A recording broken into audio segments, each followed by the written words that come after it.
morning, good afternoon, good evening. Once again, it's our last Tuesday of the month, and this is actually the last Tuesday of the year. So this is not only a special episode of AUA, Ask Us Anything, where we invite Lydia Grace back, but it's also the last one of the year. So, hi everyone. Hi Lydia. Hi Josh. How are you? Yeah. Good. Wholeness. Good. So I really want to jump in and continue with our last discussion. Last discussion talks about the practice that Lydia does, which is body-centric practice. And one of the things that strikes me was actually in the very beginning when Lydia talks about how her students react to her teaching and how they were so enamored or focused on, for first time, they actually listening to the body. And I think in passing, Lydia talked about a term that she used called body speak. And so I like to give an opportunity to Lydia to continue with that thought and share with us her teaching. And I think we have enough time that both Josh and I would like to contribute our own perspective to what we do and whether or not that relates to what Lydia worked on. Go ahead, Lydia. Okay. Yeah, so last time we talked about the topic was on embodiment coaching. So I in 2020 developed a approach, I would say. I guess it's a technique, but it's more of an approach to the body to help people start to understand how they can open up an inner dialogue with themselves.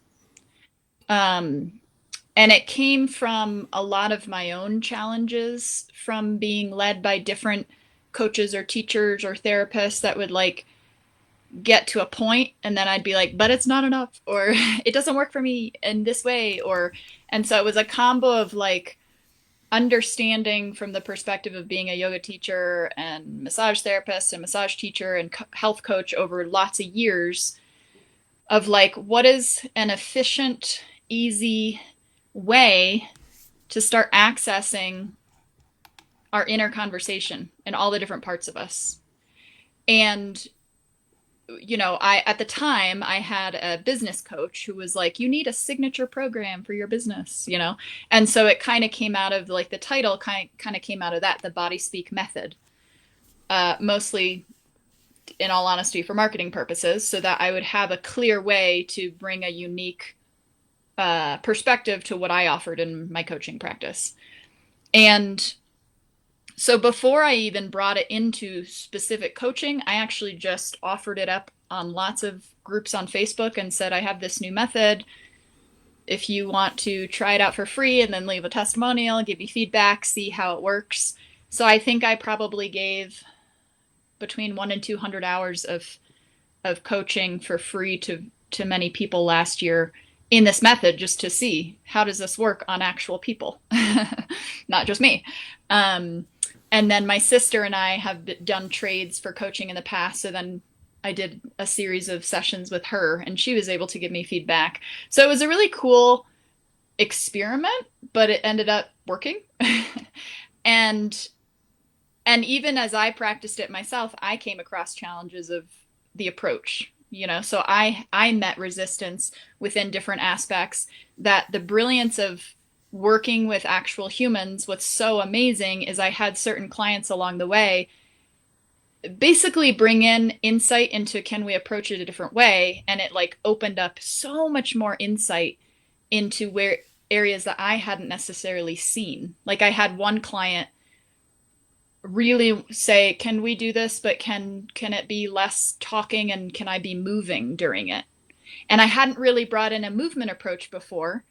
And so again, it was this huge, amazing thing that really confirms my philosophy, which is when you're working with an individual, as a coach, I'm here to facilitate safe, consent-based space so that they can open up to their own wisdom. I'm not trying to put my wisdom onto them. I'm using my intuition and wisdom and presence to create space for them to realize they are very wise themselves, and their bodies specifically are very wise. And so with that approach, it's a very rewarding approach as a coach, because so many clients have these brilliant things I never would have thought of because they're unique in their own life and challenges, you know? So the body speak method specifically, I made it a little bit more of an intellectual approach because I noticed, specifically for my personality, but I tend to work with a lot of people who are intellectuals. And I've noticed, again, for myself and other people who think a lot, information is safe. Information equals safety. Education equals safety. And so one of the things I emphasize with a lot of clients is, first of all, you get to give or take away consent at any point in this session. And I follow your lead in that sense. If you're ever uncomfortable, we pivot. I give more options. You bring in an option. You're not having to do it my way. But if you don't have a way, I present a way, you know, so you also don't have to feel like you have to come up with something. And that is one of the foundational elements of it, of we're opening up an inner dialogue, but there has to be safety and there has to be consent for this to happen. Because so many times we open into like listening to a sensation or listening to an emotion, and then we get identified with it and it runs away with us, or we run away with it into over-identification. And so one of the main elements I wanted to bring in is there has to be some sort of inner facilitator or mediator. And like maybe in meditation, that's called conscious awareness or the observer or the witness. You know, different approaches have different words. And I let the client kind of pick whatever word they want to identify with. And I say, I'm going to be that until you have the skill to do it for yourself. And so there's always an element, if something starts to feel wobbly, then we go back to the facilitator who's kind of running the show, essentially, I see. And it goes into various questions. So a client might be sharing something. Then there's an offering. Do you want to try out the body speak? They say yes or no. If they say yes, then we go into some sort of grounded practice based on their personality, whether it's movement, breath, visualization, so that they can come into being present and engaged. We set an intention of safety, of consent, of, you know, opening up to any part of their emotions, their energy, their thoughts, their beliefs, their mind that wants to have a say in the conversation. We welcome all parts. And then I basically follow my intuition. I say, you know, you said this earlier in our conversation today. I'm going to bring this topic back up. As I say it in this moment, if you were to feel it somewhere in the body, where would that be? And then it might go into one of two ways. If that part of the body, if you were to describe what was going on, like through sensations, what would that be? Quiets them out of the story. Then I might take it into, if that part of the body, like a lot of people get constriction in the throat or they feel tears behind their eyes. And I say, if that part, if the tears behind your eyes had a voice and wanted to say something at the round table right now, what would it say? We tend to move towards, and then what does it need from this moment, from you, from this conversation? And then we go back to, so can the facilitator aspect of you meet that need? The other pivot that I can sometimes take is, how old does this part feel? Like, and I just say, whatever comes up, 4, 10, 15. We're not trying to go into memories of the past. We're not trying to go into trauma. We're just allowing their inner child, per se, to come in if needed. And then I say, again, we're not going into the trauma aspect of this. We're just saying, does that 7-year-old want to say something now? Does it have anything? Does it have a need that needs to be met right now from you? And so, again, this brilliant client I worked with, who's an artist, she was like, I like it, but sometimes I feel like I want a little bit more in the body. Can you almost facilitate it where I don't have to answer you right away, but I can be like moving, like off camera? And so we did a session. So it was almost a little more guided on my part because there wasn't direct answers. And it was one of the most profound experiences she had had. And she was like, I can't believe it. I came home to myself. I feel it now. I feel my big self with a big S, and I'm not afraid anymore. And I feel like I'm connected, you know? And so it was brilliant for her to bring that in because it made it a little bit less engaged in conversation. And so it almost gave her a chance to be a little bit more in the body. I do the conversation piece because to me, it feels, many of us feel safer in our intellect before we know how to come into the body. And so keeping a little bit of conversation can have there be a sense of, they get to be like, I don't know. And then we, cool, that's a perfect answer, you know, and we get to allow there to be a sense of permissiveness as there's this kind of co-regulating exploration between me and the other person. And I want to say this is one of many approaches I take to the embodiment coaching. So I had one client where we did it once out of a three, you know, we were working together for 3 months, and it was like she felt a little bit uncomfortable doing it. So I was like, we do not have to go there until you want to go there again. And so it was several sessions before it was interesting to go there again, you know? So it's not something I say every session, we have to do this, no matter if you feel comfortable or not. And so that's kind of specific to the body speak. When I was developing this, I did not know that there's actually a trauma modality out there that's very similar called internal family systems. They have more specific names, like they say, I think self with a big S, so I think I took that from them. They call it different parts. I used to say voices, so parts, voices are interchangeable for me, but they say there's parts of you that are protectors, there's parts of you that are managers, there's parts of you that are firefighters, and then there's parts of you that are exiles.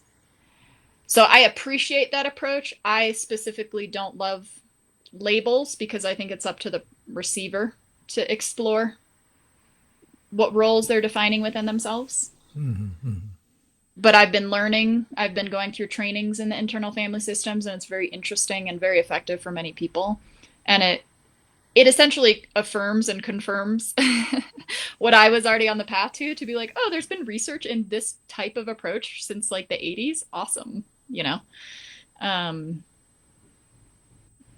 So yeah, like I said, that's a very specific technique that I've used in certain perspectives with various clients. That doesn't always come in, but it's one way that we've used that has been very effective and sometimes clears up something in moments that surprises both of us, you know, where it's like, oh, my 2-year-old came in and she just wants a hug every night. Like, what? It's that simple? We just have to share a little bit of a hug with ourselves before we go to bed every night? I was thinking about a scene, one of the scenes in a movie where it doesn't need to be husband and wife, but it's just like two person and they were having an argument or they were having some difficulty with the relationship. And one person says, you never listened to me. And then the other person says, well, I'm listening now. And that actually get the other person more upset than ever because what the person was looking for was not just that person listened to that person, but that it's the respect that they were looking for. It is that they have something intelligent to say. And so just saying that, well, I'm listening now, what do you got to say? That actually is the worst possible response. So the reason I said that is even though we talk about body speak, embedded in that is that the body actually has a lot of wisdom. And I think that was one of the things that you talk about. Can you elaborate on that? So it's not just that we want to let the body speak to say like, I'm listening now, but it's more like, I really need to learn to respect my body because it actually has a lot to say. Yeah. Yeah. And you know, one of the ways I talk to clients about just this approach, I say it's one of many. Like this is one way to possibly enter into conversation that has worked for me, but you uniquely get to come and say it's not working for you. And that's great because then that means there's another approach that's better, you know? And the whole entire point of it is to give them access to realize, just like an interpersonal relationship with a family, close friend, partner, it's a relationship dynamic that continues over time. It's a conversation that we're opening into the possibility so that they can keep going with it. Where it And honestly, it has 100% come from the practices that I've learned from Asian tradition, Qigong, Thai Ayurveda, Thai healing, yoga, meditation. So many of these practices, specifically Thai Ayurveda, that talks about how we have different bodies. And each of these bodies have different ways of dealing with life. And when there's a block in one, if it's not dealt with, it'll affect the other and the other and the other. But the healing can actually be a multidisciplinary approach where we don't have to just work with where the symptom is. We actually get to work anywhere in the body, whether it's emotional, in the breath, spiritual, mental, physical. And so many of the things we go through in life are affecting different bodies, different aspects of our humanity. So we get to take whatever approach resonates with us the most, I guess, which to me is so like expansive. And I had one client that one of the things that she continued to say over and over about sessions when we worked together was she's like, I've never understood this concept of permissiveness before. And you emphasize it every single time. I'm allowed to, I can give permission to myself. And it was such a powerful concept for her to learn how to just be more, I think of it as permissive, but also like compassionate. Like I'm allowed to be human as I grow. Instead of I'm not allowed to be angry or I'm not allowed to hurt people. It's like, yeah, ideally we're moving away from causing harm to ourselves or others. Definitely. Integrity matters. But we also get to allow ourselves to be a mess as we're figuring it out because we're a human living friction.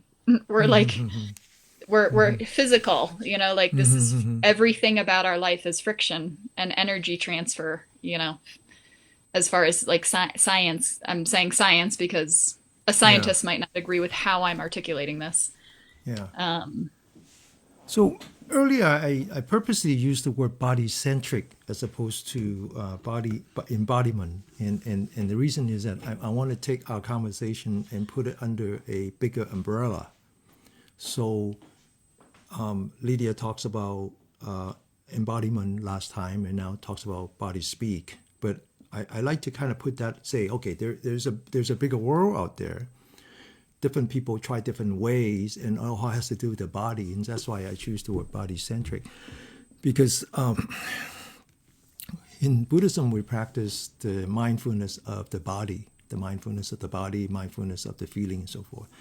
And so I like to kind of bring that now to this bigger umbrella, and I like to open this up to Josh and see if he can make any comments as to how your practice relates to Lydia's practice, either in similarity or in differences. Josh, what do you think of what Lydia just said? Too many. I'm enjoying listening right now, and I invite you all to listen with your entire body. So this is a kind of thing that I've heard in like Theravada Buddhist talks pretty often about entire body listening. And I invite you to do that for the rest of the show. And maybe we'll come back on and give what that means to us. But I would invite the audience listening to this to just notice their experience with whole body listening, whatever that means to you. And you don't have to sit there and think about it and figure it out, just see what happens. And then we can use that as a reference point if we come back later and say what that means to us.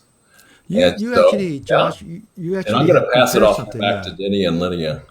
Oh, no, before we do that, but you actually did prepare something. Would you like to share it now? Too much of stuff. Yeah, okay. Too much. So if any of it works into a natural conversation, great. If not, that's okay too. I'm very interested too, so you can make it work into a natural conversation if you want. You have an okay. We're extending an invitation now, Josh. Oh yeah, now I need to be defensive, right? So no. I mean, if you don't want to, we can go, and then when you feel good, you can. No, I mean that is the great thing about having my own little platform, right? So I don't have to, like we were talking about, or Lydia was talking about earlier, forcing wisdom on people, and that's a big lesson I had to learn, because now it just makes so much more sense. It's so much more at ease to dispense wisdom that's specifically asked for. However, I can do that in general on these online platforms by myself, and people can just find it if they want. And actually, this forum here, we can share things that are related, so it's pretty cool. Let's see. So I don't know. What more specifically? What would we like to talk about? Well, I would love to say one thing based on what you just said. One of the lives I've done on Insight Timer, I call it the Embodied Book Club. And I will pick a book, like, for example, I think last time I did this one by Yung Pueblo. I think he was a monk for a while, and then he became an author. And it has little excerpts, like poetry about clarity and connection from the perspective of a meditator. So what I would do is say first, where are you in your body? And then similar to you, like whole body listening, we would start with first listen from your mind. I'm going to read this excerpt. Notice how you feel. We do that. Okay, now listen from the bottoms of your feet. We do that. Did you notice any shift? If you don't notice anything, cool, that's not a problem. You also get to be where you're at. Then listen from your heart space. What shifts? And it's a very cool facilitated practice to do, because the comments of what arises in people's realizations of where they're listening from it blows me away just hearing other people's experiences. And it was I remember the first time I did it on Insight Timer was maybe early summer. I remember being like, why have I not done that specifically in something like a conflict? Like, been conscious about, like, where am I listening to this other person from? I'm listening from defensive, like limbic overwhelm, protective measure, instead of like, okay, I want to come to this conversation with boundaries that match my value system and integrity, but can I also at the same time listen from an open front, or from a relaxed spine, or from a grounded pelvis? And like, what would happen if we started doing that more regularly, specifically in more tense conversations where our default is to become defensive first, So I immediately went there when you were saying whole body listening. And that's the tendency, is for us to match the energy of what we're being presented with, right? And so the solution I've been taught is that, if we can become aware of that, then we can focus more on how we want to respond to. And I think it's fascinating, this listening to and listening from different areas of the body too. Is there a possibility for listening and speaking on a cellular level even? Just think, if all the barriers were out of the way, on a cellular level, this is the human potential, perhaps, that, cells are vibrating, right? They're not still either. So if we could, how do we listen? Well, it's reverberations, right? In sound. The cell is reverberating. It's very minute sound if it's audible at all, right? And then there's movement, so we can see movement with our eyes. So that would be internal sight. This is a little woo-woo here, and then feeling, right? So if anything has a vibration, you take it on a gross level, but if you scale it down more and more and more, and the sensitivity becomes more and more acute and able, well, then it would be possible to listen to ourselves, ideally, given the right environment. Now, the other thing is, of course, you get into this, what's it called? Amniotic chamber, where there's complete silence. And so this is, people experience hearing the blood rush through their ears and their heart sounding like a machine gun or a drum. That's how loud it becomes. But anyway, what relevance does this have? This just shows that we're only scratching the surface, and that's okay, right? Just know that there's potential way beyond this, and we start where we're at. And so, Denny, what are your experience of listening to and listening from? Because we don't normally think about listening from, right? We just think, well, we listen with our ears. Well, I want to go back to one of the AUA where we talk about physicality versus mentality, or materiality versus spirituality, right? And really, I think we all know what body is. Body is something that we can touch, we can smell, we can see, we can hear, we can taste. This is the body. I think there's some misunderstanding what is the mind, and because and so if we go back to that conversation, the mind can be part of the body, and that would be like the brain, all the analytical power, or your ability to recall memory and all that. That's just part of physicality. Whereas in the Buddhist teaching, or even in some way the Taoist teaching, the mind is something else. The mind is actually beyond this physical body. And this reminds me, this actually, I remember one time our master, our Dharma master, Master Zhiru, says, there is no mind. And we kind of, just blew our mind. What does it mean there's no mind? And so what he's talking about is that as human, we really cannot access a mind. What we think is a mind is the effect of a mind.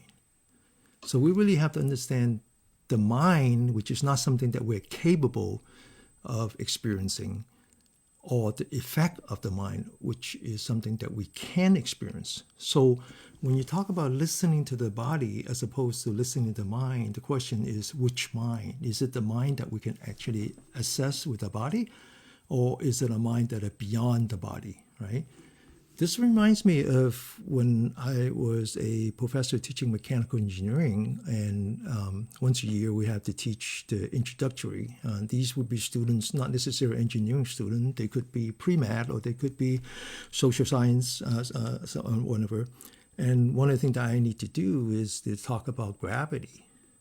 And so the little trick that I do is that in the beginning of the class, I stand up, walk to the podium, and I carry with me the thickest book possible.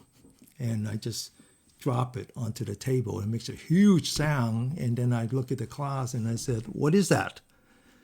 And the smart student would say, that's gravity. And I said, no, it's not. It's the effect of gravity. No one has ever seen gravity before. Okay, so I absolutely believe in listening to the body. Listening to the body for the purpose of not listening to a mind. But which mind? Which mind? I don't mean to say not listening to a brain, because that wouldn't be right. All right, I'm talking about actually using all our faculty: the eye, the ear, the nose, the tongue, the body, and the brain, to listen to the effect of the spiritual mind, right? So it's different. It's going down the same path as what Lydia is talking about, which is stop listening to the noise and get to know your body, and let the body speak to you, because it has a lot of wisdom. I think I understand that. I understand that. Now, this is similar to what we do. We listen to our body, like when we're in motion, we try to focus on our hands and our feet. We listen to our body like when we're sitting, we listen to the breath. We do all kinds of exercise to enhance the breath, and doing deep abdominal breathing using the diaphragm, with understanding that the diaphragm actually connects to the entire body through a cellular level, because every cell, every nerve, and every bone, every muscle and organ has a membrane, and the membrane actually conducts both electricities and magnetism. And that flow of electricities and magnetism is what we call qi. So a whole lot of technique is developed into listening to a body. But as far as I'm concerned, it has the ultimate goal of using our body to listen to the effect of our mind. Similar, but not identical. It's really interesting because, the mind It's considered one of the senses in Buddhism, but you can't use your other senses to detect it, right? So it's really fascinating. You can't see the mind. You can't. I mean, if you see, the brain is the physical representation, right? It's an organ. So the brain is the brain. Mind is something different, right? Some people use it synonymously, but I think it's important to, even though we don't quite let me go understand real quick it, I think it's important to separate them. Yeah. Go ahead, Josh. Sorry about that. Oh no, that's yeah. We'll come right back. But even this body, it helps to be really stable and grounded in our certain in ourselves too. Because when warning alert here, when the Buddha was a master at deconstructing things, right? So, we think we just know what this body is, but do we really? Where does the finger start and end? If you zoom into the quantum level, that particle or that subparticle that's always changing, how do you pin it down to the finger, right? And in the hand, or you zoom way out, and what relevance does a hand have? And then, so the classic analogy that's always given is a car, right? It's a car. We all know what a car is, right? But if you take it all apart and you put it in boxes, is that still a car? Well, I guess you could argue it still is. It just needs some assembly, but it's a box of parts then. So this comes back to the Namarupa. And so it's like when we think we really know what something is, well then, I mean, that's it can help ground and stabilize us and give us some coherency in a way to, get through the world easily. Because if we had to figure out what a table was every time we saw it, I mean, life would be really confusing and we couldn't really do much, right? But then at the same time, if we think that, oh, I know what a table is, I don't have to look into it any further, right? But you get the point. So when we think we know something, then we just stop at one level, and which is okay. There's no value judgment on that. It's just something to be aware of, right? Okay, so Denny, you were saying about the mind. Well, so other than the brain, I'm not saying that I know what it is. I'm saying that to me, the mind, again, falling back to the education of a engineer and a scientist, we know that the world exists in both particle and wave, as well as information, right? So I think we all understand that the particle and the wave is there's a duality. So sometimes it can appear as particle and sometimes it can appear as wave. And the idea that, and people who does deep meditation, they talk about that they talk about how when they're in deep meditation, they enter into these states of deep samadhi, their body disappear and they just see this energy within them. In fact, this is how the Qigong was developed. The Qigong and the meridians and the pressure point, the energy points, they were developed not by dissecting a cadaver. They were discovered by the masters who enters into deep meditation. And all of a sudden they see the body not as a collection of particles, but actually energy flow. And so I think we understand. I think we could understand how a particle and a wave could be the two dimensions of existence. And I think the mind is the third dimension, which is information. Is that for every thought that we have, which is an electrical signal, there could be a memory of that thought. And that memory of the thought is stored somewhere inside a body, or we talk about how trauma could be retained in a muscle. That could be another place where it can store. Or it could just store somewhere that is beyond our comprehension, but it's stored somewhere because for every electrical signal, there's a magnetism, and for every magnetic signal, there is a memory of that. But that same memory can then come back and participate into the next thought. And so in our teaching, in the Buddhist teaching, is that it has this feedback loop. That's why we focus so much on what we call the kusala thoughts, the wholesome thoughts. That because if we have unwholesome thoughts, then for every unwholesome thoughts, it can actually leave unwholesome seed, and then that unwholesome seed can come back and generate more unwholesome thoughts. The best example I can give would be like how you plant tomatoes. You have to start with a seed. Now, without the seed, you wouldn't have the tomato as a fruit. So the seed becomes a fruit through conditions. So the big thing about Buddhism is that since you and I can change a condition, we can change our own destiny. There is no outside force that says that your destiny is such that, and there's no, everything can be changed by changing the condition. But the point is that you start with the seed, you put in the right conditions, it bears fruit, but now the fruit contains even more seeds. And so if you start with the bad seeds, now you have a bad tomato, but then what's worse is that you have even more bad tomato seeds. So I'll be controversial, like I do. I have, and it may not be, we might be in agreement. I have a problem with saying one thing is good and one thing is bad. The approach of saying unwholesome and wholesome, because in my perspective from personal experience, mostly, not, take it or leave it, as soon as I make a thought bad, then it can trigger shame, which then triggers self-sabotage, which then triggers, and that might feed right into the point you're making. I would rather see it as there's seeds. Let's look at the quality of the seeds without judgment. Let's look at what happens when certain seeds are nourished versus others.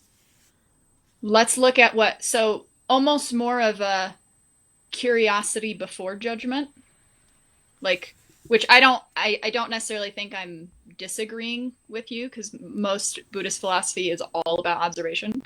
It's a semantic. Yeah, it's a semantic. Yeah, I think I'm like arguing the semantics. It's funny, Lydia. No, actually, I the whole thing is to miss that, the good and bad. So that's what the wholesome, unwholesome thing was supposed to get away from, the good and bad. It was supposed to be an alternative to good and bad. So you said nourishment. That's the thing. So it's what's wholesome, what nourishes us, what is, skillful. And also it's translates as skillful and unskillful. So it's not good or bad. There's no value judgment on skillful, unskillful. And same way with wise and that's not the point. It's not good and bad. So that's where it gets kind of confused a lot. But that's not the point. The point is not the choice of the words. The point is not whether you choose something, the dichotomy of good and bad, or the dichotomy of wholesome, unwholesome. That's not the point. The point is who get to judge. Who gets to judge? Is that what you asked? Who gets to judge? So in Buddhism, no one gets to judge. So it really doesn't matter then if no one gets to judge. And so it comes back to the word of positivity. We use the word about body positive. And I use the word in chi positive, which is that there is no judge. No one gets to judge. If you choose, you can judge yourself, but you judge it by experience. And I believe there's a difference between good and bad. I believe there's a good difference between wholesome and unwholesome. I believe it's worthwhile to distinguish them, but you get to do it. No one else does. And you get to do it not through your intellect, but through your expence. Right. That's the point. Semantics, and it's all about not value judgments. No, not semantics. See, Westerners tend to just throw that out there as if that was the word that solved all conflicts. No, you're right. No, it's not. We're not talking about differences in semantics. Right. We're talking about something very fundamental than that. If I could finish, that there is no judge. Yeah. So I'm sorry I have a bad habit of interrupting people. So it's about what's leading towards your long-term happiness and well-being, and what's leading away from that. So I think that's something we can understand and not get hung up on semantics, right? Because if we take those kind of out of context and without that added piece of information, then yes, it can turn into a good-bad value judgment really easily. So I guess rather than immediately disagreeing like I just did, I might as well do what I said, which is be curious before judgment.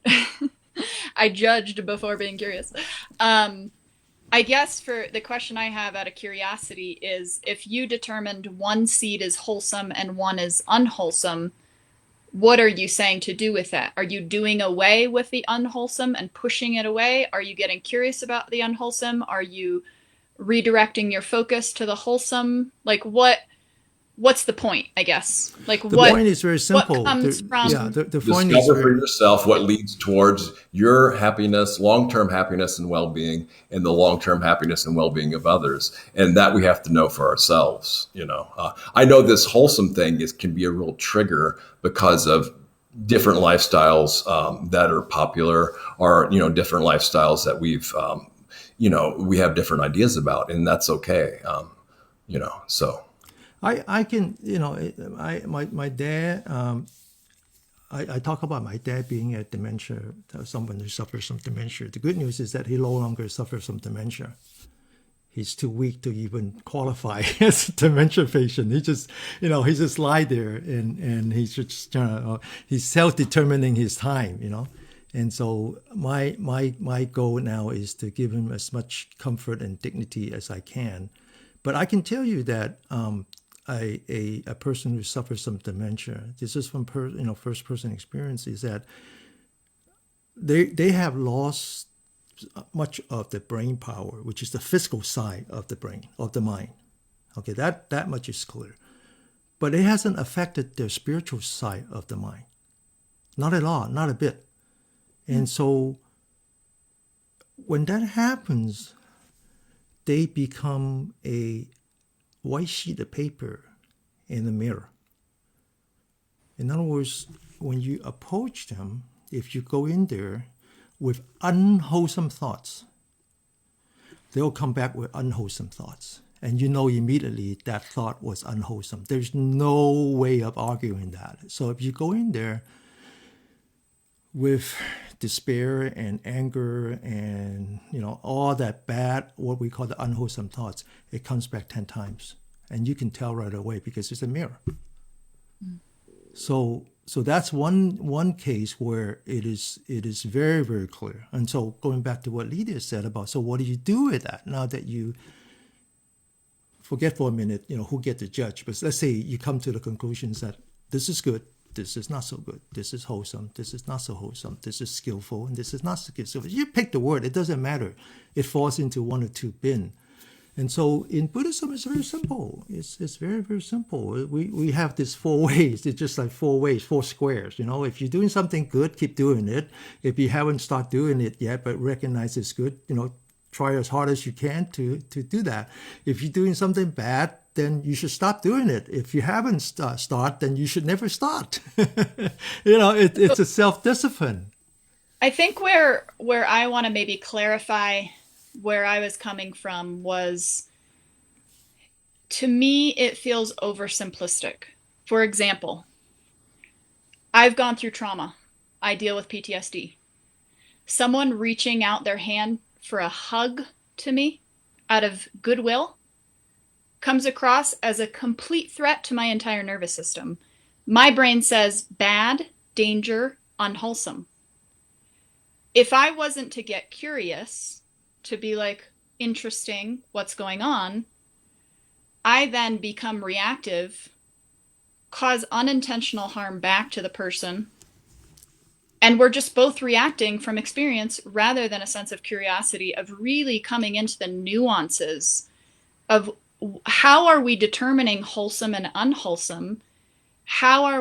What part of the body are we listening from? Am I listening from my intuition? Am I listening from my intellect? Am I listening from my trauma response? Because those are 3 extremely very different aspects that are all affected by biochemistry. They're all affected by the energy flows in my body.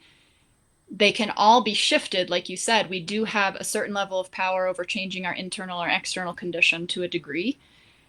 So much of it, from my perspective and experience, I have struggled a lot to go into philosophies that appear to me, from my perspective, to be simplistic, that don't leave space for the experience of trauma in my own body, for the experience of trauma on my own emotions, my own mind, my own intellect, my own perception. And there's a word called neuroception that comes out of the polyvagal theory, which is what your nervous system is taking in before your mind determines what that means. So it's the nervous system responding the quickest to the environment, internal and external.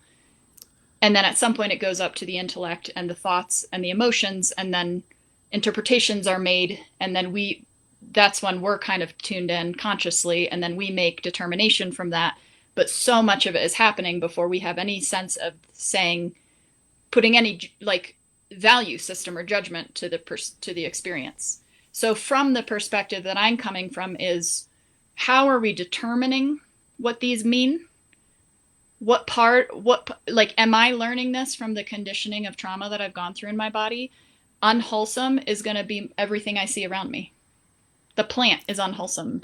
The animal is unwholesome. And I think I want to say I'm so grateful, Denny, for your perspective on dementia, because that feels like I'm getting teary-eyed just thinking about it. It feels like such an amazingly compassionate experience that you spoke to or articulated, because you spoke to how significant deep presence is with people who no longer have some of the same functions that we expect in regular society, you know? And one of my hardest thing to do is to actually convince my mom and my siblings not to hug my father. So when you said that, it really hits a nerve, because a lot of times we have relatives who might be my dad's sisters, and they don't come often. You know, they come out of care, out of caring, and the first thing they do is that, "Do you recognize me? Do you recognize me?" And this is the worst thing you could do to a dementia patient, because a dementia patient suffers from a physical disorder, not a psychological disorder. For one reason or another, parts of the brains are not connecting. And so they are trying to juggle. They're a patient with trauma, with deep trauma, and they're trying to juggle these multiple worlds. They have a world that they remember bits and pieces that could be like his childhood. It could be a world where he was bringing up 3 sons, taking them to kindergarten. And then now he has this new world where he doesn't recognize anyone, but he recognizes them as someone who cares. Mm-hmm. And our survival, he can't put them together. He's not capable of putting them together. And our survival, he cannot force them together. But the people who visit him, whether they understand or not, is that they do things out of their own need, that they want him to recognize them as their sister. And so he keeps saying that, "Do you recognize me? They recognize me." That actually causes pain. And when the first time I recognized that is I was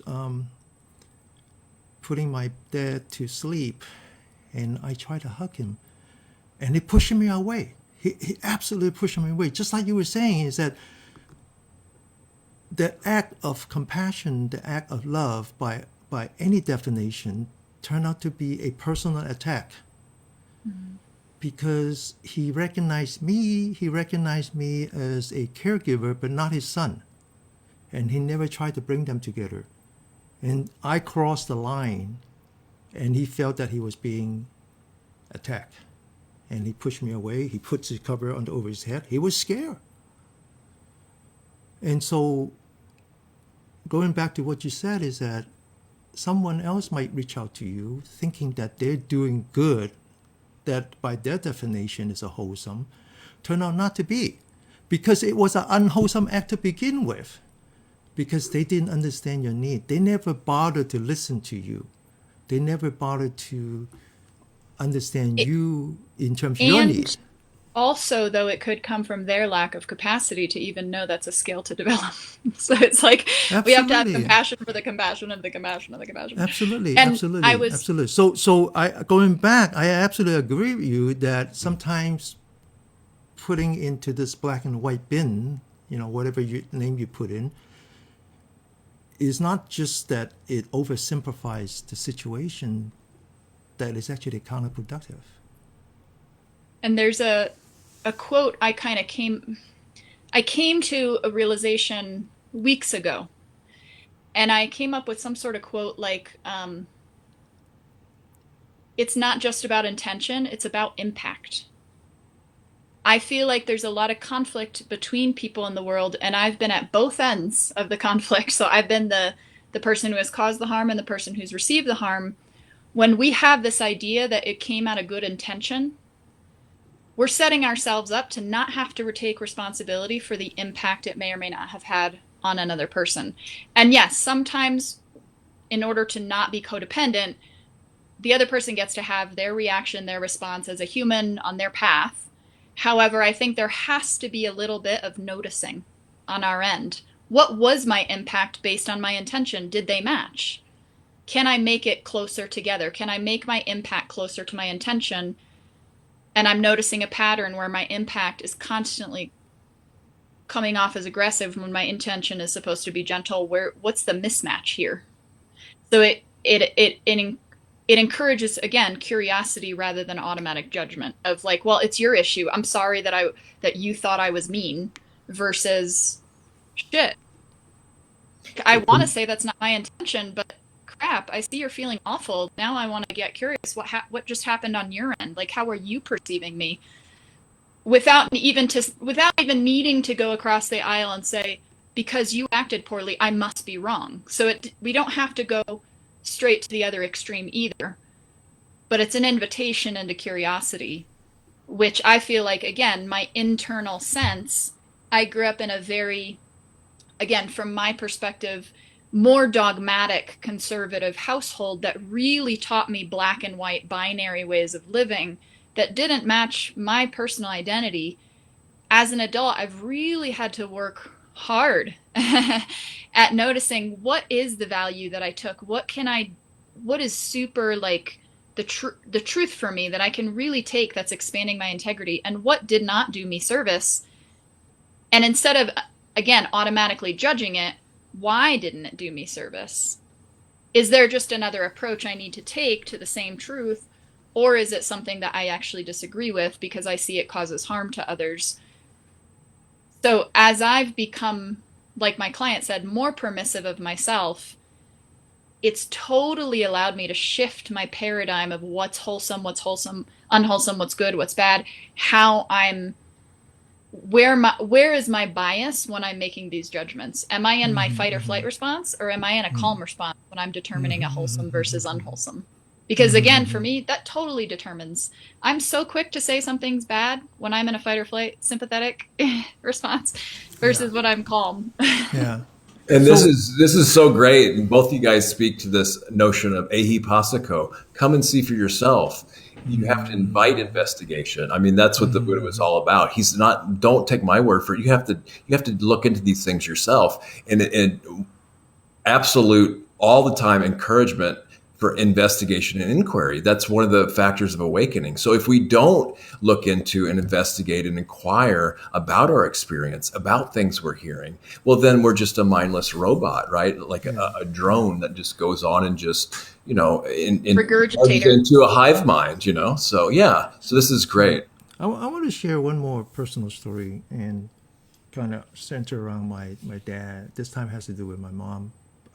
But before I do that, I want to bring us back to this conversation that we have about the umbrella, the body-centric spiritual practice. And I think we were to take that, it goes down to embodiment and then body speak, which is Lydia, talk about, which is what Lydia talked about. And then when I talk about it, I said I distinguish between the spiritual mind versus the materialistic mind. The materialistic mind is the brain, it's part of the body. Whereas the spiritual mind is something that we really cannot see or feel or touch or whatever, but we can get to see and feel and touch the effects of that. And so our practice is really about calming down, slowing down our senses so that we become very sensitive to this body, very sensitive to the breath, so that when these unwholesome thoughts that are deep, very deep into our subconsciousness, when it comes up, it affects our body, affects our breath. And so we know right away that, okay, now I can make a decision to follow that, or I can make a decision not to follow that. It's a choice. And only I get to judge, right? So back to this, now go into the story. And this last, probably I would say most intense was the last 6 to 9 months. But before that, it was building up in terms of taking care of my dad, who was actually at one point still very functional, but a lot of issues. And in comparison, it's actually a lot easier now to take care of my dad than it was before. But anyway, when my dad started to lose his ability and becomes incontinent, then it falls upon my mom and I to clean him. And we were looking for a full-time caregiver, more than one maybe, but things were moving so fast, we just didn't really know what to do at the point. So there was a time when we bear the total responsibility, which is okay. I have time, so I stay over at night. After a while, I just take over an evening, and my mom would take care of the day, and then so forth. And one time, it happened, and it was my mom decided that she wanted to clean it, and she started using bleach, so much bleach, that I couldn't even breathe. And I said, Mom, why are you using so much bleach? Don't use so much bleach. It's really bad for you. But I know why, because she really didn't want to deal with that smell. It wasn't just the physical; it's mental. She didn't want to deal with what's in front of her, and she really wanted to get rid of that, and she did it with bleach. But it wasn't the physical that she wanted to get rid of; it's the idea that she wanted to get rid of. So anyway, after a while, we both kind of got used to it, and she was actually becoming more at ease with it. And I said, Mom, you have 9 grandchildren. You raised 3. Changing diapers was easy for you. Why is it so difficult now? And she said, and she's very good. She said, it's different. It's different because I don't want to see it. This is not what I want to see. I don't want to see your father like that. More, I don't want to see myself being like that at one day. I said, that's the difference, Mom. That is the difference. And that's why we practice, because it's your mind that is working. It's your subconscious mind that is working. All that attachment, wanting to be like it was before, all that aversion, reacting negatively, all that comes up through your deep subconsciousness. But you had no way, you didn't take my teaching serious enough to understand that what I've been teaching you is actually develop that sensitivity to your body and your breath, so that when that effect of your mind comes up, you can choose. And she started to understand that. And that's our practice. That's so profound. That is actually really our practice, is that the same thing in front of you, it's more than just the fact that it's just so but it's your mind that is so and it's that part. And I think too, I think for me, so much of my internal struggle has been not even necessarily from what I observe about myself specifically, but more about what I think about what I observe. So it's the judgment of the weakness I see in myself, the fact that I am quick, like you, I've been practicing really hard to not interrupt, but I have that same issue, quick to interrupt or try to steamroll a conversation. And in initial observation, my second part of my mind, I don't know, another level of the mind is like, see, F you, like you suck and you're never going to change, and see, all you do is hurt people. Like, it's almost like, again, it's not the initial observation, it's what I do with the observation that has caused, I think, me the most struggle and resistance. And that's where where I've worked a lot to cultivate. That's where we cultivate the grace, the compassion, And when we can start, like you said, really noticing a shift in our own bodies, we see the profound effects of healing that it can have that we can then extend to others. Because I think if we try to do that to others before we do it for ourselves, then it's almost transactional. Like, well, now I did it, you have to do it. And then it can almost, like you said, it can be counterproductive when we haven't really. And sometimes we have to do it with someone else first, like a coach or a therapist or a Qigong teacher, so someone can guide us into it. And then we can be like, oh, okay, now I get it. Now I can extend it. Now I can practice it. Yeah, Denny spoke to the sign and the signless, and Lydia just so beautifully illustrated this point of there's a difference between experience and our interpretation of the experience. And most people live in an interpretation of the experience, not the actual experience itself. And some people can't even tell the difference, right? So that's where these practices can really help us delineate and discern between the two. If we do have a little bit of time here, I know we've said this for 2 shows now. If Lydia would guide us in a practice, unless Denny wants to wrap up something here. No. I think that's a good idea. Yeah. Yeah. Okay. If we have a few minutes to extend, it just got choppy for a second. Did that happen for anyone else? Okay. No, it feels smooth. Okay, so the intention. Again, intention to me is always really important. Anyone listening live or to the replay, you get to have full consent of how much or little you want to participate in this guided practice. So at any point, you get to follow your own body. And if it feels off, you stop. You go to the bathroom, you drink water, you open your eyes.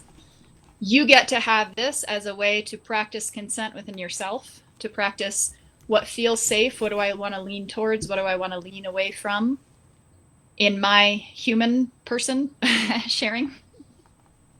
The intention is always safety and consent. So the first thing is find a comfortable spot for your body. You might feel comfortable standing, sitting, lying down. If you feel a little bit thirsty, it's always a good idea to drink a little water to bring a little more flow to the physical experience. I like to sometimes start just with a little bit of a gentle roll to the shoulders. Bring in a little bit of circulation to the upper body. Follow your intuition about any head movements you want to do. Relax your jaw. See if you can start relaxing your eyelids. Whether that means keeping your eyes open or closed, that's up to you. And then take a nice deep breath in through the nose. Exhale with a sigh so you can hear your exhale.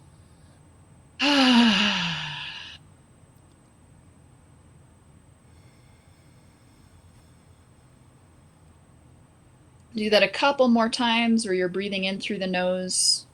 It might almost feel like an exaggerated exhale. The audible sound is a signal to the nervous system to start relaxing. Another evidence-based approach is taking your pointer and middle fingers and putting pressure without pain over your eyelids. So you're just going to feel this, and this is a way to start relaxing the nervous system in your brain, the back of your neck, down your spinal cord. Notice how it feels to have your fingers put pressure on your eyelids.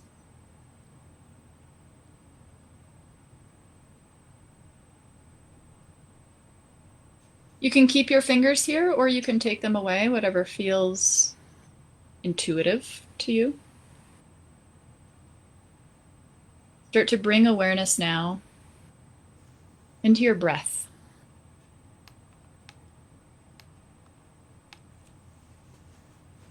What parts of your body are breathing you right now? Do you feel like your entire torso is moving? Does it feel like just your shoulders and upper body? Do your breaths, inhales and exhales, feel shallow? Do they feel relaxed? Do they feel open, constricted? And just throwing out words to give you examples of ways you can start to notice.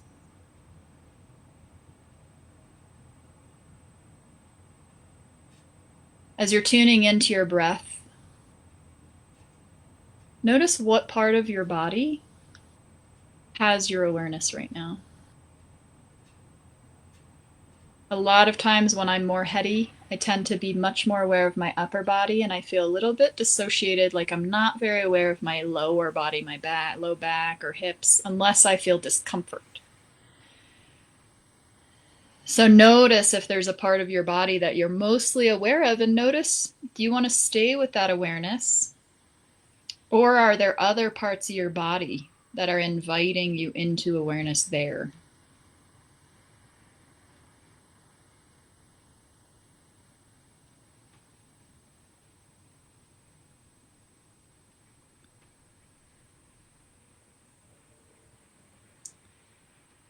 Take a deep breath in through the nose. As you exhale, without thinking about how, relax twice as much.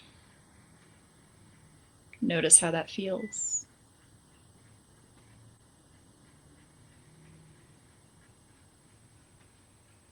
Bring awareness to the center of your heart space. Imagine smiling from the heart.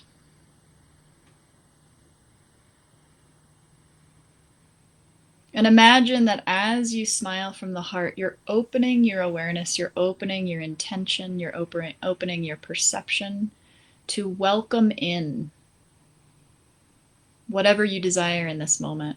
Welcome in self-worth, value, unconditional love, peace, non-local consciousness. As if when you imagine smiling from the heart, you're opening access to greater source, to greater intelligence, to greater infinite source, infinite experience, infinite love.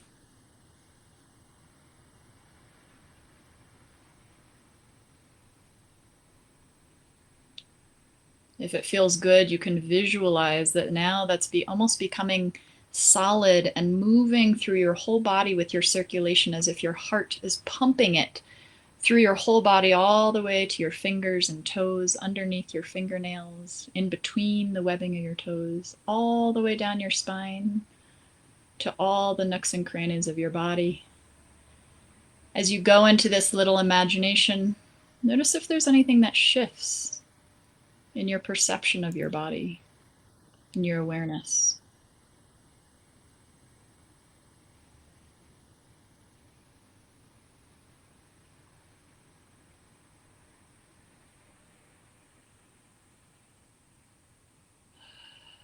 And take the next few moments to be with yourself, to be in this moment.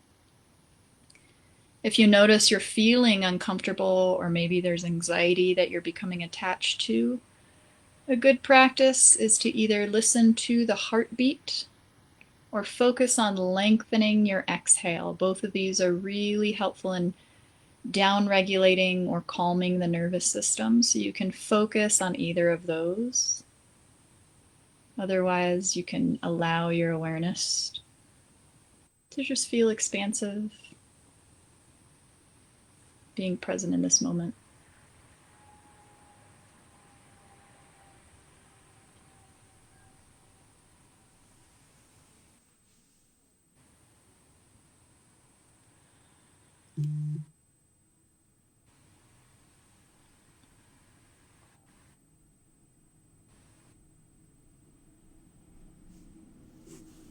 Bring your awareness once again to your breath. Notice if your breath has shifted at all in this little practice. Notice where your awareness is in your body.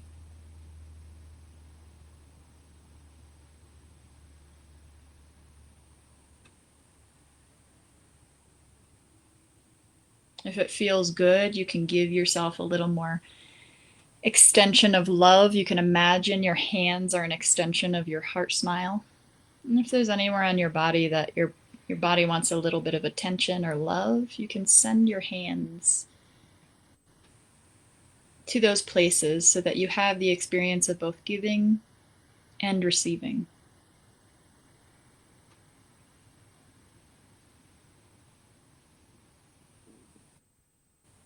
And then when you're ready, when it feels okay for you, you can blink your eyes open, come back to the live conversation. Thank you, Lydia. That was wonderful. Indeed. I would get us back into real quick comment of what Lydia said earlier about, this kind of one side of her saying, screw you, you're harmful kind of thing. And, there is a lot of truth to that, because over the eons, or in recent history, just kind of this masculine idea of harming and just not giving, so there's been so much, right? So much harm. So that's why it's like raise the bar for non-harming and committed to that, right? And so the thing, also to use this kind of warrior energy, and that energy that's still there in a lot of males, and not to totally do away with that, the male species altogether, right? We can slay ill will. So instead of suppressing that energy, you just turn it back on itself, right? And this is where I just think we're at in time where, the non-harming thing is just way more admirable. Well, it always has been, right, than any kind of harming or anything like that. So just wanted to throw that out there. And then on the flip side of that, and it's totally understandable that the feminine is caught in this fear because of the way they've been treated. But now that is a challenge too, and it's not something they've done wrong or something. It's just that I just see this so much, this state of fear, and it's okay. It's okay to be in fear, and but to investigate, what is this all about? How do we break these victimizer cycles?